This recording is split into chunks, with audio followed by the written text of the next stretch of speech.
Hey everybody, I'm Don from Teeqlife and welcome back to another episode of Something New in the Teeqlife Basement Bar. So if you recall, Something New is actually a show where we try something outside of the realm of what we know. Maybe it's something we have in the bar, somebody's given us, whatever it may be, it's just something new. And we're really trying to make this, I would say, exotic, something that you don't see every day. So if you do have suggestions, make sure you comment on this video and let me know of something unique, because obviously I can't be everywhere, so I want to try something to let the masses know. Maybe it's really good, maybe it's really terrible. I don't really care. I'll drink it. So today we have a really special episode, and I've had this drink before in the past, but it was a long time ago, and it wasn't quite the potency of what I'm gonna try tonight. So without further ado, we are going to try something new in the form of absinthe. So I know what you're saying right off the bat. Look at those little itty bitty bottles. Like, it almost looks like medicine, and if you look at the label, it's Doc Herson's Natural Spirits, and they're signed, they have a batch number, all kinds of, just, it looks like a medicine bottle. And then on top of it, it says 66% alcohol by volume. So, the power of the internet, I went on the internet, and 66% is somewhere in the realm of like 130, 140 proof. And we have two little bottles. So, it's not cough syrup, I promise you that. It is green absinthe and red absinthe. So, I never knew the difference. I always thought that absinthe was green. So when I found out there was a red absinthe, it blew me away. And as you can see, yes, somebody lent me these. We'll just say I borrowed these, but they're never getting them back. I don't think they want them back, quite frankly. But so with that, they said, here's something new. Give it a try. And we're going to give it a try. I guess there was wax over it to kind of give it a seal to make sure that nobody opened it, which hopefully it's not that bad, and I want to open it again, but we will see. So before we get into that, so absinthe, it's a French word. I guess it's a French cocktail or drink, spirit, whatever. It's described as a high alcohol, extremely high proof beverage, and most of the time people drink it diluted with water. Now, back in the day, let me grab a cup. So what they used to do is, in a cup like this, they would put a sugar cube and then drip some water over it, and it would give it like a sweetness, and it would also dilute it. So it was that high potency that you normally just didn't drink it straight. I'm going to be drinking it straight because I don't care to dilute it. I want to get the full taste. I want the full reaction. It's something new. So, we're not going to do any diluting whatsoever. It's anise flavored, and if you know what anise is, it is the black licorice flavor. So on top of this being potent, it's like black licorice, and I hate black licorice. I mean, I despise black licorice. So I'll eat some Twizzlers up any day of the week, but I don't like black licorice. So we have two strikes. It's really, really potent, and it's probably got a terrible taste that I won't like. And it's made from botanicals and leaves. So now we have three strikes. So this shit is made like with leaves. So I'm gonna be drinking a forest in about 2 minutes. It's known as the Green Fairy. And I think that's because it's hallucinogenic properties. So we'll talk a little bit more about that, but it was considered a hallucinogenic drug, a spirit back in the day. So Switzerland kind of made this. So if you know Switzerland, they're the neutral territory, but they came up with it in the 18th century. And it wasn't until late 18th century and 19th century, early 19th century, that France really made it popular. So the French grabbed a hold of something, they stole something else, like in history, and this became really popular.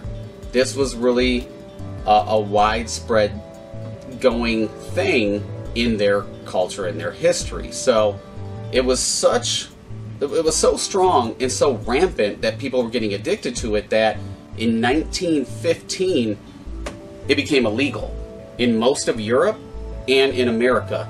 And it wasn't until, you're not even going to believe this, it wasn't until 2007 that this actually had the ban lifted on it in America. So from 1915 to 2007, this shit was illegal. So if you watch the moonshine episode, people were doing absinthe and bringing it in like moonshine, which is crazy. So, but it was banned.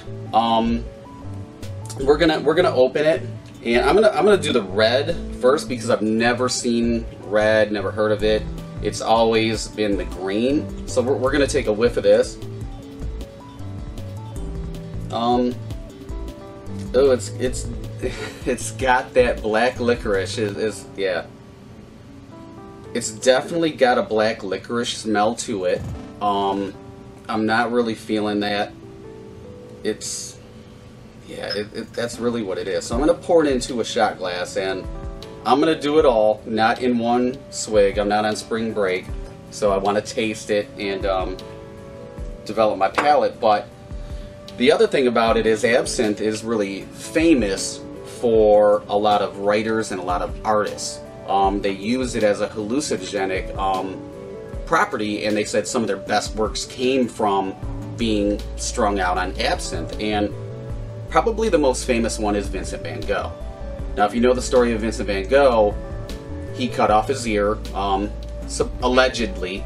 And I say allegedly because when you do some more research on it, like I do for all of these episodes, you find some conflicting stories. But a lot of people said that he was completely addicted to absinthe, among some other things, and he was depressed. He might have had epilepsy, but during one of his spells, according to legend, he took a razor blade and he cut off the bottom of his ear. But there's another fable out there, and do your research. I'm not here to do a history lesson. I failed probably in high school, so we're just going to stick with Vincent van Gogh was strung out on absinthe and he cut off his ear. This one is stronger in the black licorice smell. I used to have a job where I worked in produce, and the anise plant, I don't know why people bought it, I don't know what they did with it, but it smells just like that plant. It smells exactly like this plant. And if you look at it, what's really even worse about it is, I know they call it the green fairy, but it looks like urine. So it looks like urine. So Marilyn Manson, the rock star, he's a big fan of absinthe, and he actually created his own brand called Mansynth. I don't know what proof it is. This one is supposed to be pretty high proof. I would hope so in such little bottles, but let's give it a try. Let's see what we think about it. I promise you I'm not going to cut off my ear. I'm not going to cut off anything. We're going to be safe tonight. So, cheers.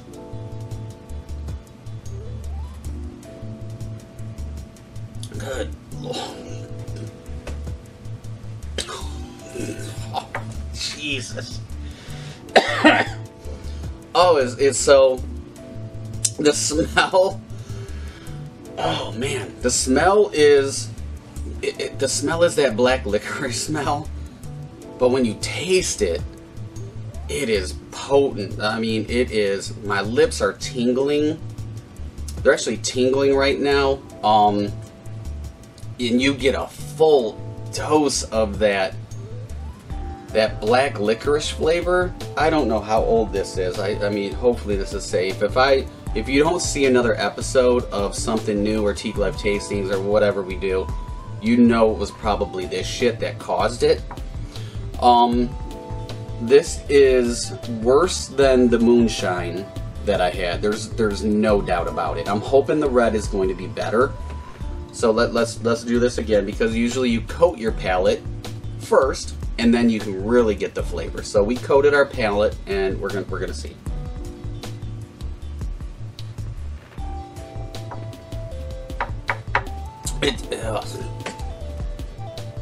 So it's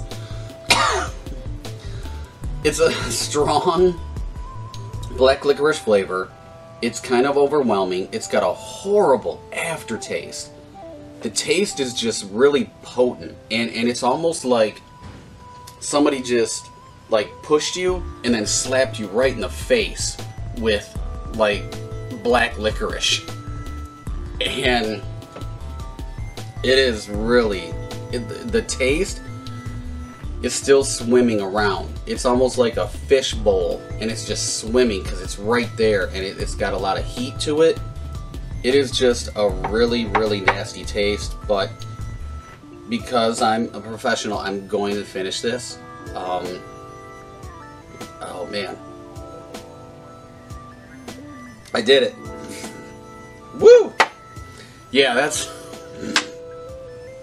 Now I know there's other ones out there. Now the last time that I tried Absinthe was at the 2 James Distillery in Detroit. Shout out to James. Great products. And it tasted better than that. It tasted a lot better than that. I don't know what proof it was. This is really strong. It's really potent. I don't see anybody doing or drinking, like, I think if you drink this whole little bottle, you would be really messed up. And I really want to say the F word, but you'd be really effed up. So I wouldn't drink that. So hopefully this bread, and it's such a lingering bad aftertaste. Just imagine like eating mud, and the mud is just stuck in your cavities and the teeth and the crevices, and you just can't get rid of it. Like I after this, I'm going to do some Listerine and gargle for a month. So let's do red. It doesn't have the potent, or as potent now as the green.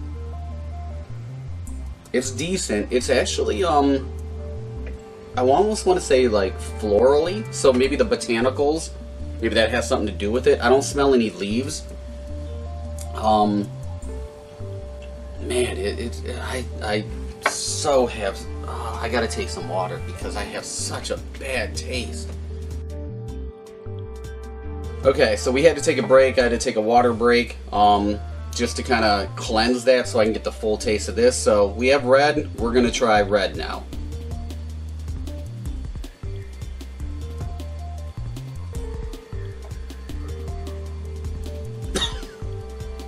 So initially it's sweeter. It has a little bit of sweetness, but it's still that god-awful taste. It's just swimming around. It's coating my teeth. Like I can feel a thickness on my teeth from this like pewter-based liquid. I don't even know what to call it. It is just so.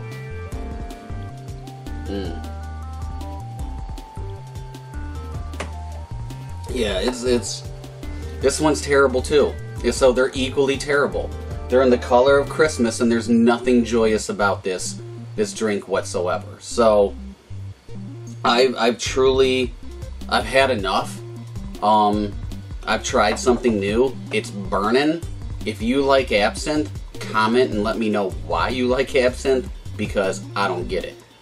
I'm not hallucinating or anything like that right now, but it's just a god-awful taste. And I still feel it. It's just like it's like coated all the way down to my chest. It's a burning heat. It's very strong. It'll open up your nasal passages. Like my sinuses are amazing right now. I can probably smell Tokyo. So if you like Absinthe, you know, congratulations. I've conquered Absinthe in 2 different forms, and I equally can say it's pretty terrible. It's just not for me. I'm definitely going to stick to tequila or something else. But if there's something else that you would like to see me try, like I said, let me know. You can contact us at info@teeqlife.com. Also subscribe to the video and share it with your friends. You know, I will try almost anything. I have in mind something next time that I'm going to try that isn't available here in America as far as I know, but we're going to give it a shot. So I'm going to pour this out and drink some more water and probably eat something. But until next time, thanks for tuning in. Make sure you subscribe, and we'll see you next time.